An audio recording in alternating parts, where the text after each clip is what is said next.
Hello and welcome to another video. Today I just want to talk a little bit about the latest announcements from Sony. As you know, Sony announced the A7R Mark VI as well as a new 1-400 G Master lens today. And I just wanted to share my impressions with you about the new lens and the new camera. I haven't tested either the camera or the lens yet, so these are just basically my impressions based on the specs.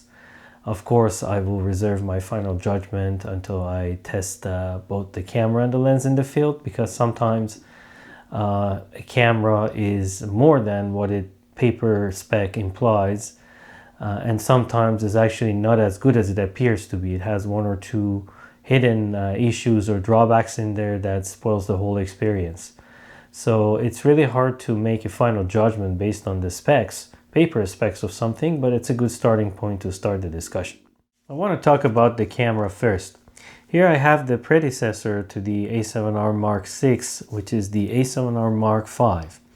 These are quite popular cameras, and I have one and I use one primarily for photographing landscapes, portraits, travel kits, and it's great for that application. It's got a high resolution sensor, pretty good dynamic range, and it's a good body in terms of handling and everything. It has a viewfinder that's similar to my A1 II. So overall, it's a well-rounded camera, but is not really suitable for action, especially for some like birds in flight photography. And the reason for that is this camera does not have blackout free viewfinder. So when you're shooting a burst, it's actually not showing a live or real-time view. It kind of shows a playback of the recent frames, so it's not quite real-time, which makes it really hard to pan with a subject. The other problem is that the readout speed for the sensor on this camera is pretty slow. It's about 100 milliseconds. So what happens is that if you use e-shutter, and you want to use the e-shutter to get the high burst rate and high frame rate with these kind of cameras. If you set it to e-shutter, because it takes the camera a while to read out the sensor, you will see distortions, usually referred to as rolling shutter. So if you pan really quickly with a subject, vertical lines will appear slanted, and you get all kinds of wing distortions and things like that. For example, if you photograph a hummingbird, you will see the wings are stretching out and just look weird. And other birds too, when the wings flap, they may appear like the edges look like staircase, and basically it's kind of not usable. So basically the combination of the slow readout for the sensor and then the viewfinder that's not blackout free makes this kind of camera not really usable for birds in flight photography. You can get shots with it here and there, but it's not really meant or suitable for that. And this has always been the case with the 7R series cameras, so high resolution but not intended for action. Now it happens that the A7R Mark V actually has a pretty good autofocus system. It's not as good as the A1 or the A9 III. It's just not as fast and not as competent when it comes to tracking complex objects, but it's pretty good. It's not a dumbed down, or it's not like a really subpar autofocus system. It's good, but it's not maybe excellent or great. Now with the new A7R6, Sony has changed the marketing position of this camera. So now it features blackout-free viewfinder that was previously reserved for the A1 and the A9 series cameras only. So you can now take a burst and the finder will be real-time with no blackout. And then the second thing is that they have bumped up the continuous speed to 30 frames a second. This camera is about 12 frames a second if you use the mechanical shutter. As I mentioned before, you can't use the e-shutter with this because of the distortion and all that, rolling shutter distortion, so you're limited to the mechanical shutter, even though the electronic shutter might do faster. But with the A7R Mark VI, they've also used the stack sensor. So stack sensor features faster readout, so you can basically get rid of this rolling shutter effect. So it becomes usable for using e-shutter all the time, and with conjunction with the blackout free viewfinder, you can actually go and track action with it. So these are all great specs. And the other thing is the price of the camera. This one, when it first came out, I don't remember now, it was about $4,000. The new camera is $4,500. Considering inflation, that's a pretty good price given the specs: 67 megapixels, 30 frames a second RAW, blackout free viewfinder, and the latest menu system and the latest autofocus software and everything that is included in Sony's high-end cameras are all included in that camera.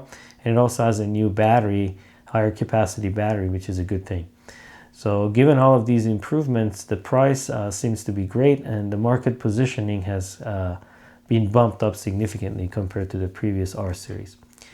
Although there are several key unknowns about this camera right now, one of them is the readout speed. Although it's a stack sensor, there are different figures on the internet, and it's not clear which one of them is really accurate. And I don't want to mention any one of them because I don't have confidence in any of those sources. But those values are kind of significantly slower than the A1 series.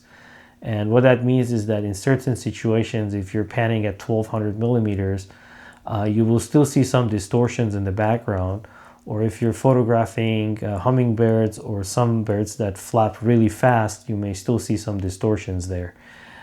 So that remains to be seen, what is the real number and how it performs in the field. That is something that probably I have to wait until I get my hands on it and review it in the field to form a better opinion. So that's kind of an unknown thing right now. The other one is the buffer capacity. That appears to be, from what I've seen on the internet, pretty decent. It's about 150 frames, which is comparable to the A1 series. It's a shame that Sony still doesn't support the latest NVMe interface standard for CF Express.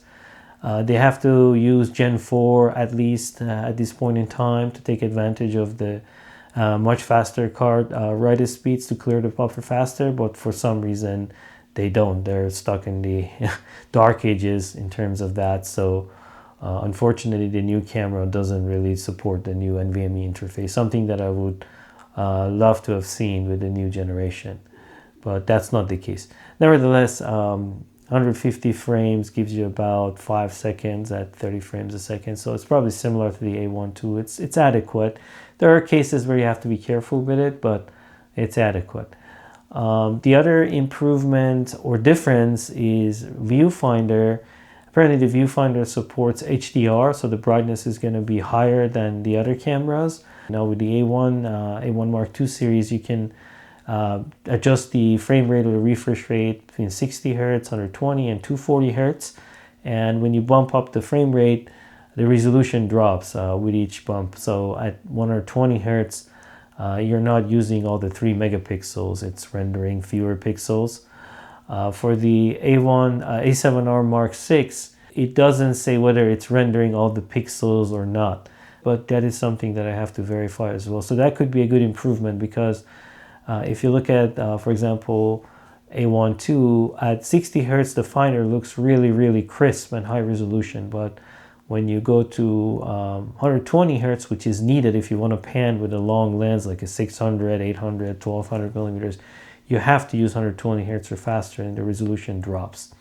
And the other thing is, with all these cameras, when you engage the continuous focus, half press the shutter, again, the finder resolution drops, and you can see the degradation. This is less severe in A1 Mark II compared to A1, but it's still visible. So that's another thing that I'm interested to see, whether they have mitigated this issue with the A7R6. So overall, it looks to be a great camera. Oh, one more thing is that apparently the autofocus computation is not as great as the A1. It computes 60 computation cycles per second compared to 120 in the A1 Mark II. It remains to be seen how much of an impact that has in the real-world autofocus performance for tracking subjects. Again, my reference point is A7R5 compared to the A1 series, and this is not as good as those cameras for sure. There's a clear distinction. Not that this one is bad, but the other ones, the A1 series or the A9 III, are significantly better than this one. When it comes to like a specialized subjects like birds in flight, like fast birds and things like that, they're better. So now it remains to be seen what is the difference now between the A1 II and the new A7R Mark VI. whether the difference is great or just a little bit. Those are the things that we have to verify in the field. So overall, it's a great camera on paper, a great price too. It doesn't look like it is going to match the A1 Mark II in all aspects. Another thing I noticed is that it doesn't have as many programmable buttons on the body. So I'm really used to having 2 programmable buttons on top of the camera. I use it for focus preset, far and close focus. It's a technique that I use and I explain in my guide. So the other camera only has like basically one customizable focus, one customizable button on the top. And of course you can probably program the movie button to do something else, but I rather retain my movie button to take a footage when I need to take a footage. And it also doesn't have the dial on the left hand side, although that dial is not really something that I use all the time, but it's nice to have. This is basically a hint of the new generation of the Sony cameras that are going to come in the next few years.